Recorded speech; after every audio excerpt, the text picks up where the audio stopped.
Hello everyone. I wanted to jump on here today and show you an alternative project using the November paper pumpkin. And I don't even know where my box is. Here it is. So this was the paper pumpkin from this month, and it's called Gifts Galore. And inside came a whole bunch of supplies to make these really cute treat boxes. So this is one of the designs. It has a snowman. You put it on both sides. There's a little box in the middle, and it comes with bags, just like this, that you add treats to, and then you would put them into your box with a tag in here, and then it becomes a little cute little gift box to give a treat to a friend, a neighbor, a classmate, grandparent, whatever that might be. That was the intention of the kit, and there were snowmen, there were Christmas trees, and there were also presents. So the same idea for all three, and you had enough to make 9 boxes. However, sometimes if you don't need all of those boxes or you want to repurpose some of your supplies, you're looking for different ways to use them. Now, I do have a couple of really great ideas. Like, I think these alone would make fabulous tags. It's all of the rage this year are oversized large tags. And so just taking the tag alone and putting that on your gift is going to be fabulous, or using it to decorate a gift bag is a really good option for these. You also got in your kit a number of smaller tags and things that you could use as well for those purposes, but as well as my favorite stamp that says to from. So useful for so many different things. But today I want to show you how to make a card. And as you know, cards are kind of my thing. I don't do a ton of 3D items and a lot of home decor pieces. I do some, but not a lot. I love making and giving cards. So I wanted to show you one way to take this, and if you had a gift bag that you had made with one of these images in the kit, this would be a fabulous way to coordinate with a card.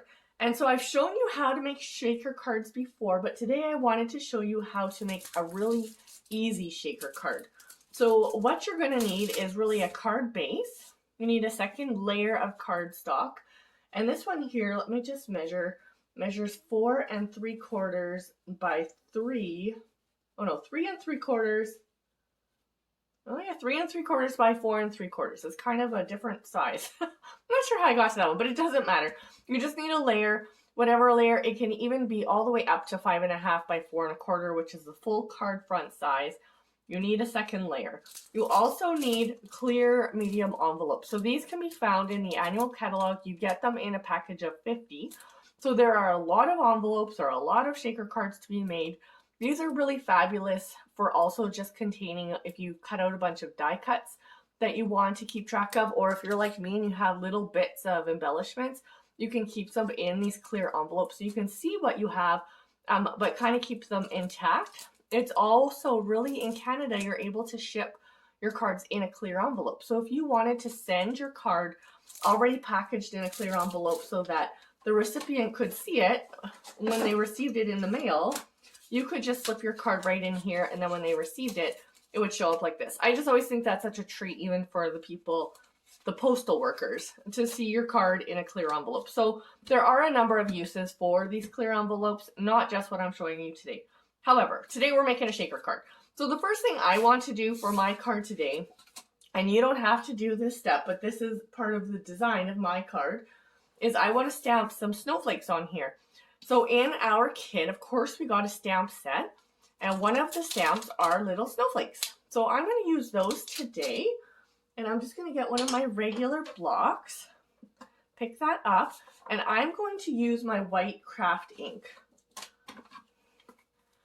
Whisper White Craft ink. Now you could also use embossing powder with a Versamark, but this is just a really easy way to do it without having to pull out too many supplies. So I love using the snowflakes.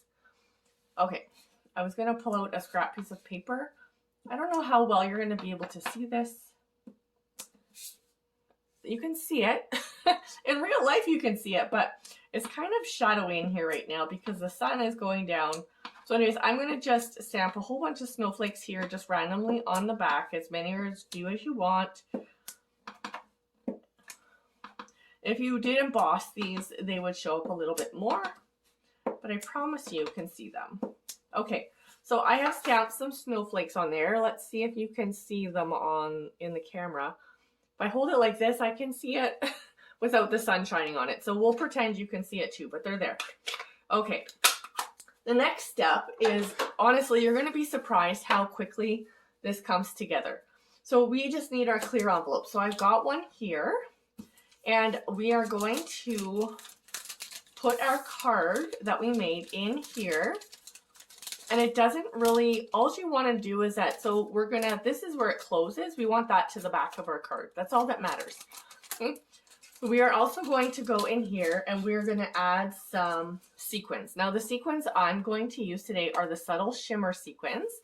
These are just silver and white sequins in different sizes, and they're really pretty, and especially when you're trying to replicate snow. Another fabulous option that I have used before, and you've seen me use them a lot for shaker cards, are the sequins for everything. And these are also great for the holidays. If you can see, it's got the red, the green, the gold. This would look fabulous also with these cards, but I'm going for the snow look. So I'm going to stick with the white ones. The subtle shimmer sequins are in the July to December mini catalog in the Peaceful Place suite if you are looking for them. I have a few here in an envelope that I was working with previously, so I am going to repurpose those and add them to my card here. So you're going to just dump them into your envelope in front of your cardstock, okay? So this is just a couple of, honestly, probably like 2 or 3 pinches of sequins of really big pinches, but pinches. And you don't need any more than that to make this shaker card. So I'm going to try to get my cardstock into the corner of my envelope.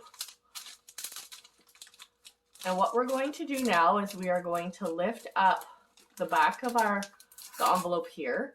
We're going to just fold it down as tight as we can like this and then seal it.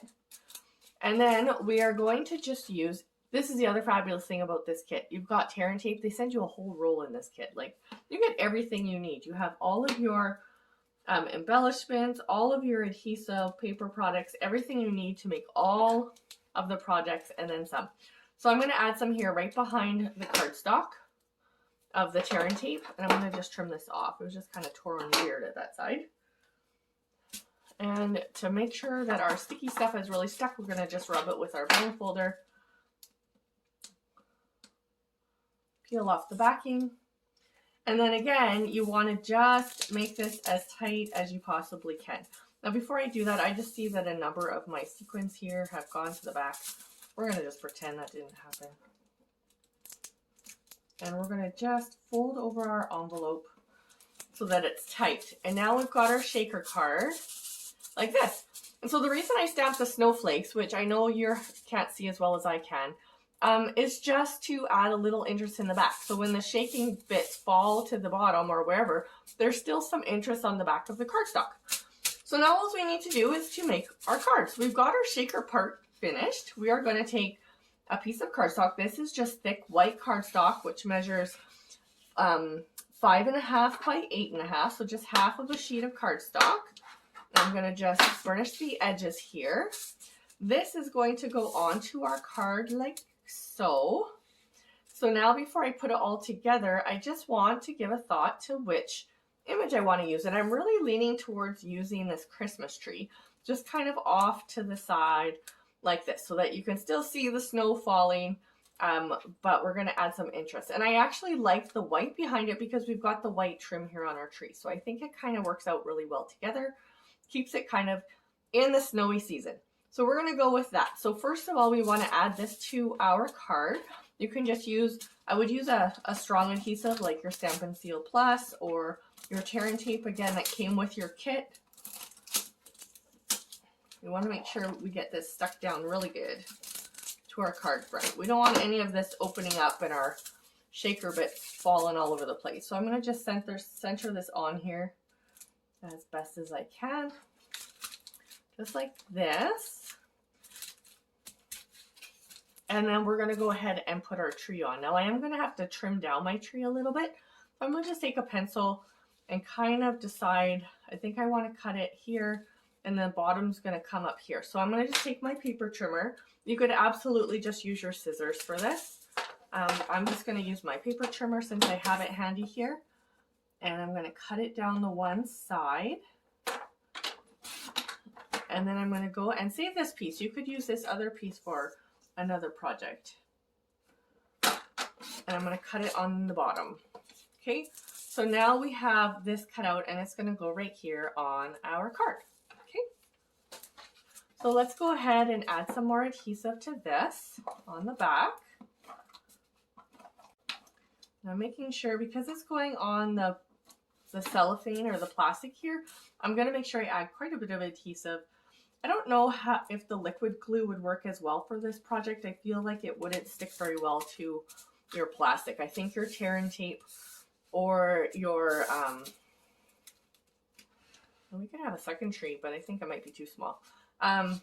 Your tear and tape or your Stampin' Seal Plus is probably your best idea.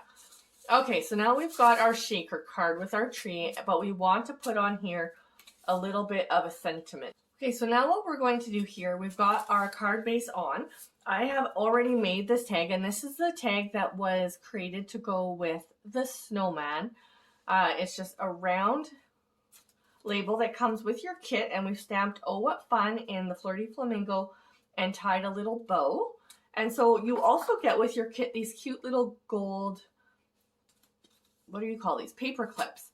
And so we're going to just take this one here, and I'm going to just use my clip and clip this to my card. Now I just want to clip it to one layer of my card. Come on, open up. And I'm going to just clip this up here. Just like this. So now we have a tag. We have our shaker card behind our tree. And isn't that cute? You could absolutely just stick this on with glue, but I kind of like that it has sort of the ribbon and a little bit of an accent with the paper clip there.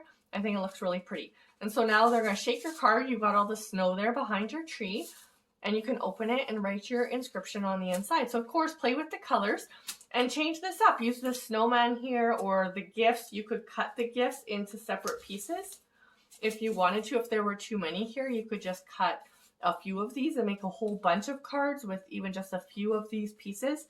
You also have on your stamps, you have a whole gift stamp and a bow. So you could create your own images to cut and design your cards with as well. Anyways, I wanted to show you today how to make this really easy shaker card and how to decorate it with the November Paper Pumpkin kit. So by all means, you can replicate the shaker card for any kit, any occasion, in any way, all using very minimal supplies. So the sequins are just fabulous. Some alternates to sequins, if you don't have any, you could use some little tiny die cuts or hole punches. You know how you get the hole punches when you hole punch all the little circles? You could use those in different colors to use also in your background. So there's a lot of different options that you could use. So don't limit yourself. Your creativity is really your only barrier, but please go ahead and make yourself a shaker card. And I hope you've enjoyed this tutorial. Leave me a comment, share this video with your friends. And of course, if you need to buy any of the supplies to make this project, come on over to www.sarahlynstamps.stampinup.net and place your order there. If you have any questions, send me a message or leave a note below. Thanks so much. Happy stamping.